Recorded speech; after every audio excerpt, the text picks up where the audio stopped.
അർത്ഥഭാണ്ഡങ്ങൾ തൻ കനം കുറഞ്ഞുപോകുന്നു തോഴി, ഇത്തനുകാന്തി തൻ വില ഇടിഞ്ഞിടുന്നു. വ്യർത്ഥമായി തോന്നുന്നു കഷ്ടം അവൻ കാണാതെനിക്കുള്ള നൃത്തഗീതാദികളിലെ നൈപുണിയെല്ലാം. സമ്പത്തോ സൗന്ദര്യമോ മറ്റൈശ്വര്യങ്ങളോ ഒന്നും തന്നെ സന്തോഷിപ്പിക്കുന്നില്ല എന്ന് ഒടുവിൽ വാസവദത്ത തിരിച്ചറിയുന്നുണ്ട്.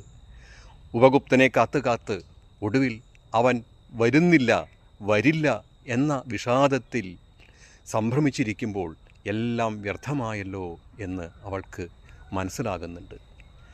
കുമാരനാശാൻ്റെ കരുണ എന്ന കാവ്യത്തിലെ പ്രസിദ്ധമായ വരികളാണ് ഇത് വളരെ ശരിയാണല്ലേ?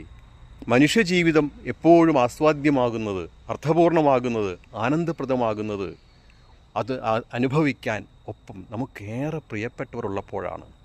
എന്തൊക്കെയുണ്ടെങ്കിലും അത് നമ്മളെ